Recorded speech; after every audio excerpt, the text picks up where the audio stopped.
dapat mulai dari awal, nah ikutin aja dia gitu kan. Kita oh begini cara orang sukses gitu kan. Kemudian yang ketiga ya, tingkatkan ilmu dan kemampuan kita, upgrade komputer di-upgrade, Iya, mobil di-upgrade. pikiran segitu terus. Nah, kita harus dinaikin. Bagaimana Allah mau kasih rezeki, nah ini nggak di-upgrade, ya duitnya segitu-segitu aja, di-upgrade gitu. Kemudian keempat, jangan lupa juga yang memancing kita untuk datangnya rezeki juga, jangan lupa berbagi sama orang lain.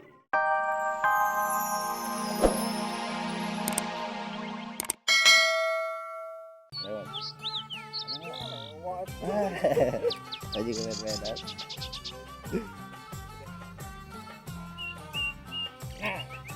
Lihat ya. Sah. Nah.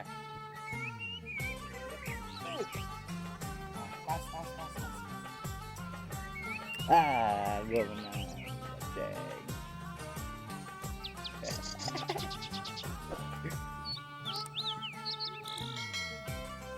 Ayo gitu. Astagfirullahaladzim. Bang, sini bang. Ini lagi pada ngapain sih? Itu tuh kartu. Tadi gua liat duit di situ. Enggak. Ini judi. Bukan untuk main judi. Ya Allah, di sini tuh gua tuh nuntut ilmu sama siapa Iya. Astagfirullahaladzim. Umur lu berapa? 12, muka udah tua. Bang, Ini dia nih. judi, ya lu tau nggak judi dilarang? Gini aja dulu, definisi judi dulu bang. Judi itu apa? Nah, suatu perbuatan yang membiasakan diri untuk malas dari tebak-tebakan, spekulasi. Tuh. Terus mendapatkan satu hasil dari keuntungan permainan itu, gitu. Judi. Jadi kalau sekedar permainan untuk mengisi waktu kosong silakan. Tapi kalau sudah pakai uang, ya Ada mengambil hak dari orang lainnya itu mungkin ya bang ya. Jadinya itu yang merugikan kecuali orang. sekalian bridge. Kan ada tuh olahraga bridge ya, pakai kartu juga tuh. Tapi nggak pakai duit. Iya. Nggak pakai bayar-bayaran, dapat nggak ngambil hadiah, hak orang lain. Iya. Emang macam-macam judi itu ada berapa macam bang? Ya. Judi itu ada berapa macam? Setiap tempat lain-lain. Tapi prinsipnya hampir sama. Rata-rata tuh tebak-tebakan. Intinya di situ. Kalau dalam bahasa Quran tuh maisir. Innamal khamru wal maisir. Ya. Sesungguhnya khamr dan berjudi itu adalah min amali syaitan. Perbuatan setan. Jadi kalau ikut main nih teman-temannya setan juga akhirnya. Tuh. Kan mau jadi temannya setan lu. Oh. Jangan tunjuk-tunjuk. Bukan yang menang doang, yang sama, yang semua ikut main juga sama, mau menang mau kalah juga sama. Ada mau tanya nih, mau ada bang? Nih, tahu Kenapa judi-judi larang? kenapa judi itu dilarang? Karena merusak pikiran. Biasanya ada lagunya di Bang Haji jadi Roma tuh Irama ya. satu, kalau orang sudah main judi, ya sudah kehilangan potensi akalnya, udah emosi yang bermain. Biasanya kalau udah kalah tuh, nggak maunya terus aja gitu kan. Jadi satu, lagwi. Allah Subhanahu Wa Taala mengatakan dalam Al-Quran surah Al-Mu'minun, qad aflahal mu'minun alladzina hum fi salatihim khashi'un walladzina hum 'anil lagwi mu'ridun. Orang yang beriman tidak mau melakukan perbuatan yang sia-sia, masuk kategori lagwi. Maksud dari maghrib ketemu maghrib begini terus. Ya, kalau sekedar mengisi waktu Kalau kosong mah menang sih boleh. alhamdulillah. Boleh. Salah. Sama aja itu. Oh gitu Kalau ya. sekedar untuk mengisi waktu silakan. Bukan berarti main kartu dilarang ya. Azan zuhur lewat, azan Iya. asar lewat, terus aja keasikan. Biasanya kalau udah kalah nih Van, nggak mau kalah deh, pasang lagi. Dia nggak punya duit, Setan ngutang. terus, setan. Terus ada yang sampai istri di Lego, Iya ya. istri di Lego ada. Oh, udah pada nikah belum? Belum lah, muka gini sih semuanya juga. Belum. Ini pelajaran buat kita nih tuh, kalah menang sama-sama itu ya. Yang berugi. bermain, yang menang, yang kalah, yang memfasilitasi sama, nggak akan berkah kita dapat dari rezeki yang begini. Iya. Tapi ada pemerintah yang melegalkan judi, disediakan tempat itu. Kan balik lagi, kita perbuatan apapun, niatnya, caranya, tujuannya mesti benar. Emangnya kita mau menghasilkan devisa hanya dari situ doang? Masih banyak yang lain yang bisa ngedatengin duit. Iya. Ya, pertambangan, ya kan? Kemudian emas, Iya. ya kan? Banyak. agro bisnis, Iya. agro Berarti kalau ada ekonomi. negara yang melegalkan tempat perjudian, Kita nggak mau bisa sebutin tahu, negara terserah iya. dah tuh ya. Berarti itu. negara itu Jadi nggak berkah. Gitu. Bagaimana akan turun berkah dari Allah Subhanahu Wa Taala kalau diperoleh dari hasil judi? mau dapat berkah nggak dari Allah? Mau. Udah sini kartunya sini. Kita main kartu biasa aja ya, Iya, ya bang ya. Kalau kartu biasa nggak apa-apa kan? Kita nggak ada waktu main gituan. Ya udah, mending kita ngobrol lagi gitu deh. Iya. Masukin dulu aja. Amanin. Jago. Tiap hari ikut ngaji ya. Seneng daripada diaduin. Kasihan. Bang, kalau zaman dulu, zaman Nabi, ada nggak sih perjudian menggunakan binatang? Kayak di sekarang kan ada sama ada. Pakai burung. Gimana bentuknya? Pakai burung sih, ada pakai burung dia. Jadi di tempat-tempat tertentu dijadikan sebagai patokan. Oh ini lagi satu. Ada lebih ke arah ke syirik, lebih cenderung ke arah syirik ya. Tapi perjudian di zaman Nabi juga ada juga. Ada juga. Prinsipnya di setiap zaman, setiap masa itu ada bentuk perjudian dengan beraneka ragam bentuknya. Gitu kan. Ada yang modern, tadi kan ada yang modern, ada yang tradisional. Iya. Itulah sebabnya Nabi datang ke muka bumi ini dalam rangka bukan membuang budaya, tetapi mencoba membersihkan budaya yang tidak sesuai dengan Islam, dibersihkan. Yang jelas intinya mungkin ya supaya kita nggak terkecoh antara judi atau enggak. Kalau kita mengambil hak orang lain, uang kita jadi berkembang gara-gara mengambil hak orang lain, itu bisa masuk judi, istilahnya gitu aja ya. Ya curang. Ada yang terugikan ya. Kecurangan. Nah tapi kalau misal kita Soalnya gini, gini, kalau dalam main judi, nanti kan orang pinginnya menang pasti. Iya. Pasti dia udah punya target harus menang. Tapi kan nggak mungkin menang semua. Akhirnya apa? Terjadilah kecurangan, iya, manipulasi, ya musuh memusuhi, dendam, gitu kan. ada menang pasti ada kalah. Menang dapat duit lebih banyak, kalah hilang duit ya. Udah Tapi nggak itu. Kalau misal kita menang judi nih, misal dapat 1 miliar, judi itu duit 1 miliar itu dibeli makanan buat anak istri, mulia dong. Buat membangun masjid, mulia banget. Naik haji, nah gimana nih? Perbuatan baik tapi menggunakan uang yang haram. Ya caranya salah. Jadi yang namanya haram itu bukan hanya zatnya saja haram, tapi juga cara memperolehnya haram. Ya, prosedur memperolehnya haram itu juga masuk kategori haram. Ini contoh, kita melihara ayam, bagus kan beternak ayam bisnis, ya.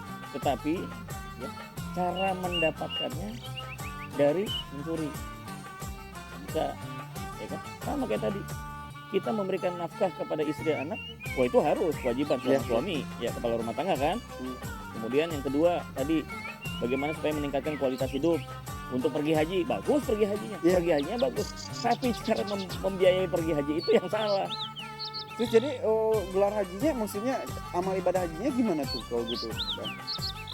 Ya kan tadi udah dibilang selama tidak didapatkan dari harta yang halal, maka hajinya itu tidak barokah, tidak menjadi haji yang mabrur, haji mabur, Kabur. hajinya kemana, orangnya kemana gitu kan. Akhirnya kembali bukannya malah berubah, malah ngaco gitu kan, karena cara mendapatkannya udah nggak benar gitu. Saya cuma capeknya doang dapatnya. Cuma dapat capeknya doang, biaya udah habis berapa puluh juta, hasilnya nggak ada. Nah kalau kita sholat di masjid, di mana masjid itu dibangun sama orang penjudi, duit haram. Jadi Gimana kita sholat? Jangan kita mencari-cari kesalahan orang. Ya. Kalau tidak ada bukti-bukti dan indikasi menunjukkan bahwa masjid itu dibangun dari perjudian, bismillah. Kalau misal kita tahu banget nih dibangun oleh siapa, dia raja judi gitu. Kalau kita tahu masih ada masjid yang lain, sebaiknya masjid yang lain yang kita sholat. Kan demi menjaga. Kalau kita kata Nabi, dak ma yuribuka illa ma yuribuk. Tinggalkan yang meragukan kamu, ambil yang kau yakin. Tapi bukan untuk fatwa orang lain. Kalau orang merasa ya silakan, tapi saya ragu, ya udah ambil yang lebih yakin buat kita. Oh gitu. Aduh bahaya banget ya. Kalau Makanya intinya harus waspada dan hati-hati. Karena orang bertakwa itu kan hati-hati. Tidak sembarangan dia mengambil keputusan tanpa ada dasar yang jelas. Wala taqfu ma laysa laka bihi ilmun inna sam'a wal basara wal fuada ulaika kana anhu mas'ula. Janganlah kamu mengikuti apa yang tidak ada pengetahuannya, ada dasar hukumnya, ada ilmunya gitu. Karena nanti pendengar penglihatan hati akan dimintai tanggung jawab di hadapan Allah Subhanahu wa taala. Ditanya nanti di sana, kenapa kamu ikut itu? Nggak bisa jawab ya sudah masuk. ntar nih ditanya nih sama lo nih, ngapain subuh-subuh? Jangan tunjuk-tunjuk di sama semua. Jangan ntar sama lo pulang ditanya sama orang tuanya gimana?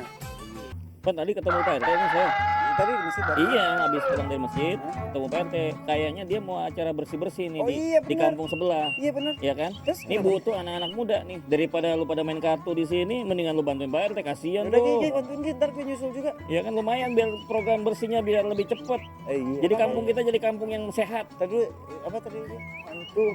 Ya, ngantuk. Ayo, dibiasain. biar sehat tuh, bantuin bekerja keras. ya.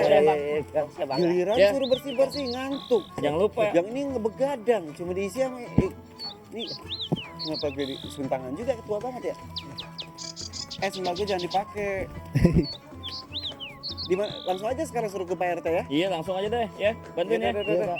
Selamat Pak RT, ntar gue nyusul gitu ya. Iya, Pak. Ya. Assalamualaikum warahmatullahi wabarakatuh. Jangan nyasar lagi. Tapi Bang, memang kadang-kadang orang-orang itu melakukan perjudian, salah satu tujuannya adalah menggandakan uang secara cepat, ingin lebih kaya. Gimana caranya tapi ya biar nggak judi tapi kaya gitu. Ini kita sifat manusia tuh. Wa kanal insanu ajula, dan adalah manusia itu bersifat tergesa-gesa. Pada kata Allah, wa qul i'malu fasarallahu amalakum. Berbuatlah kalian, nanti Allah yang melihat hasilnya. Nah, kita ini jangan pada target hasil, tapi target proses. Kalau prosesnya benar, prosesnya bagus, musuh hasilnya salah, pasti hasilnya juga bagus. Jadi kita nih fokus pada proses. Nah, ini yang pentingnya saya bilang, kalau judi bikin males, maka bikin kerja keras, kerja cerdas, kerja tulus, kerja tuntas. Tuh, 4, ingat gak? Kerja keras, kerja cerdas, kerja tulus, kerja tuntas. Insya Allah 4 kali lipat hasilnya. Oh iya. Insya Allah. Kerja keras. Karena Allah sendiri memberikan gambaran kepada kita, innallaha la yughayyiru ma biqaumin hatta yughayyiru ma bi anfusihim. Kalau manusianya mau berubah, Allah bantu pasti berubah. Ya, betul. Ya kan? Betul. Kita dari kitanya dulu mesti berubah. Apa modal kita supaya tadi melipat gandakan kesejahteraan? 1, punya motivasi yang kuat untuk sukses. Motivasi. Punya cita-cita, punya mimpi enggak? Ya iya, Nah, punya mimpi kan. Nah, kedua, banyaklah kita berjalan ya, berguru sama orang-orang yang sudah sukses duluan. If you want to be success, follow the success person. Mau jadi orang sukses, ikutin orang yang sudah sukses. Daripada repot-repot mulai dari awal, nah ikutin aja dia gitu kan. Kita oh begini cara orang sukses gitu kan. Kemudian yang ketiga, ya, tingkatkan ilmu dan kemampuan kita. Upgrade komputer di-upgrade, Iya, mobil di-upgrade. Pikiran segitu terus. Nah, kita harus dinaikin. Bagaimana Allah mau kasih rezeki? Nah, ini nggak di-upgrade, ya duitnya segitu-segitu aja. Di-upgrade gitu. Kemudian keempat, jangan lupa juga yang memancing kita untuk datangnya rezeki juga, jangan lupa berbagi sama orang lain. Iya, kita sudah ketemu. Iya, memancing rezeki. Iya, Yang betul. kelima, berdoa, ya Allah bukan minta rezeki yang banyak, rezeki yang cukup. Rizqan halalan thayyiban mubarakan. Sebanyak apapun kok nggak cukup mah gimana ya? Utang di mana-mana Yang terus ya. ngepas aja, maksudnya pas beli mobil ada duitnya. Iya, pas perlu ada ya. Pas mau pergi aja ada duitnya gitu. Berarti motivasi itu harus benar-benar ditanamkan banget ya. Iya. Ini mah kalau judi sekali menang justru jadi percaya sama judinya. Jadi ya Kerja keras kembali bahwa kerja kita itu fokus pada proses, ya, bukan pada hasil. Fa idza faragta fansab wa ila rabbika farghab. Udah berhenti satu pekerjaan, siap-siap pekerjaan berikutnya. Berarti kan nggak boleh kita untuk malas. Selesai, kerjain lagi yang berikutnya. The next job. Terus next job gitu. Itu Lebih besar. Insya Allah hasilnya ngikutin. Insya Allah. Siap menghadapi resiko. Untung besar, resiko besar. Ini ada orang untungnya besar, resikonya nggak mau yang besar. Harus jadi orang berani juga berarti. Ya Ya. sunatullahnya begitu. Ya, Berarti ulangi dong yang empat tadi apa? Kerja keras, kerja cerdas, kerja cerdas, kerja tulus, kerja tuntas. Insya Allah Allah akan lipat gandakan rezeki kita. Amin. Apalagi pagi-pagi cari rezeki. Berarti beli mobil dong. Insya Beli motor, Allah. beli mobil. Motor aja Kasihan dikecil-kecilan. istri suruh jalan kaki mulu Iya, kemana-mana. lumayan lah Beli ke kelurahan, motor, ke posyandu, alhamdulillah. Kan saya bisa minjem.